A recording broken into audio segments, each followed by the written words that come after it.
Salutations all five or so of you, or however many there are of you.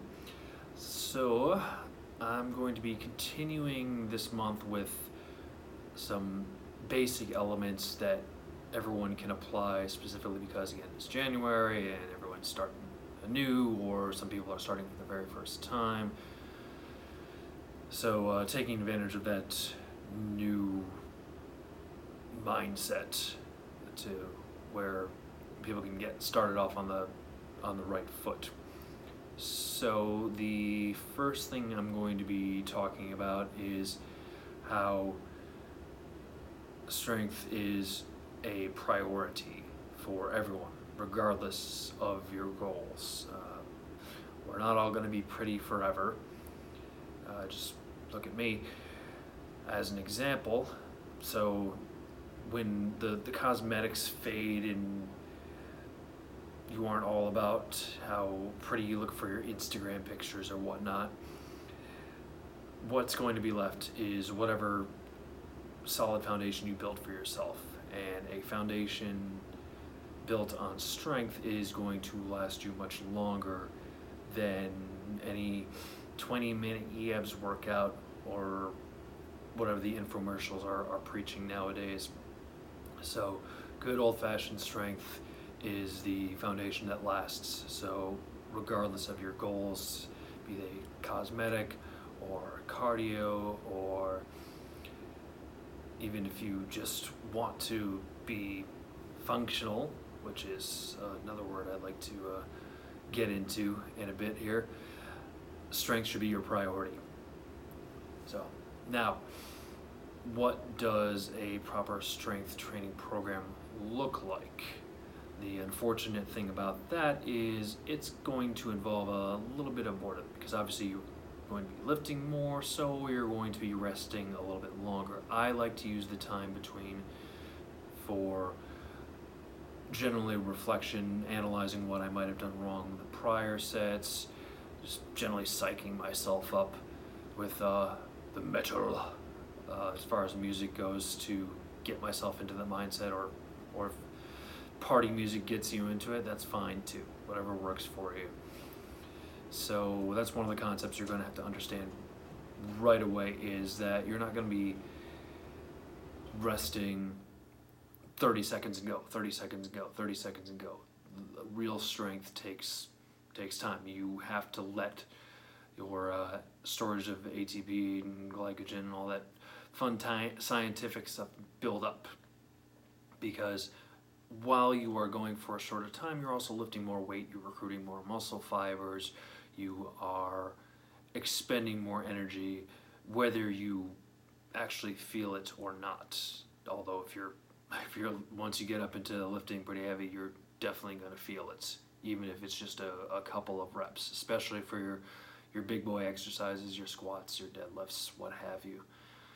So my recommendation is to prioritize your, what I like to call, strength conditioning, and to balance between those two worlds. When your strength fails, it's probably because of your conditioning. When your conditioning fails, it's probably because of your strength.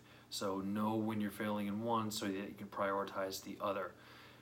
Beginning, you don't want to get caught up in chasing a number. You don't want to get caught up in maxing out every week like the Chest and Arms Club loves to do. You want to build up your overall volume and ability to probably handle your moderate amounts of weights. Even the strongest individuals on the planet, let's take Hafthor Bjornsson, Brian Shaw, some of the strongest men ever walk this earth. They will generally train almost all the time between about 60 to 80% of what they're probably capable of. They'll ramp up once they get close to a competition, but the vast majority of their training, they're not maxing out as far as their numbers. They're maxing out in terms of their effort, to be sure, at least in a common sense aspect. They're not going to kill themselves every day, but they're going to work their ass off, to be sure. So one of my favorite concepts to employ when you're trying to build strength the safe way, the common sense way, is what I like to call the total poundage theory. And that means your priority is the total amount of weight you have lifted. That is, say you were lifting 200 pounds. So how many times have you lifted that 200 pounds? And that's the number of your total poundage. So if you've lifted 200 pounds 10 times, then that's 2,000 total pounds. So, and of course, the total amount of reps and sets therein. So let's say your goal is to deadlift 405, and to do that, you want to be able to, say your program calls for 315 for 5 sets of 4. So if you will bear with me, I'm going to attempt to do math. It's going to be pretty exciting here. So 315 pounds, 4 sets of 5, that's 20 total reps. So 20 times 315. It would help if I pressed the correct buttons. So that is 6,300 pounds. Now let's say you get to set 2 and you're just smoked out. You just can't do it anymore. It's feeling way too difficult. Most people will just continue to bang their heads against the proverbial wall and end up hurting themselves or exhausting themselves too much. But when we drop the weight itself down, but we up our volume, let's say we do 225 for 8 sets of 4. So 8 times 4 being 32. I remember my basic multiplication tables. So that's 32 total reps times 225. And that is, so now we're actually lifting more. Now we're lifting 7,200 total pounds more. So, and you can manipulate and play with your reps and sets. Either way, the point is what you're doing is more overall volume, probably more overall reps. Don't get caught up in just chasing the weight. If you're turning up your volume on your lesser weights, it's going to build into what I like to call, again, that strength conditioning, to where you've subjected yourself to a greater overall volume. So when you, say, 6 months into the program or whatnot, when you do try to hit a certain number, you have all that foundation, all that volume built up to where you can later you can use that towards your heavier weights. So anyways, that's a basic concept that everyone should employ, especially first starting on a strength program. Prioritize your volume and look for more of your total poundage and or total reps with your lesser to moderate weights to build up your tensile strength, your muscular endurance, so that you'll be able to take on those heavier loads instead of just loading it up and maxing out every single freaking day. That's a good recipe to, that's a good recipe to be out of the gym and hurt within 2-3 months. And that's already a common trope within your resolution crowds to begin with. So that is a common sense approach to take to your strength training programs. Now, another buzzword I want to address is functional. Every program, that's something all the new programs are advertising. This is a functional program. It's going to help you move in a functional manner. Let me tell you the real nitty-gritty of what's functional. What's functional is what applies to your everyday life. How many times in your life are you going to have to balance on a marshmallow while pressing something above your head and squatting at the same time? as opposed to how many times you're going to squat, how many times you're going to pick something off the floor, how many times you're going to have to lift something above your head. So your fancy little Bosu ball tricks, you're not a SEAL. So unless you're auditioning for the circus or SeaWorld or whatnot to do tricks for them, yeah, it has its uses to a degree. Like say you're just broke your ankle or whatnot, but you want better balance, get more mobile, and get the muscles around that area of that joint stronger. You want better balance on your feet, get stronger calves, condition your calves, condition your tibialis anterior or anterior tibialis. I had a brain fart as far as my anatomy there, but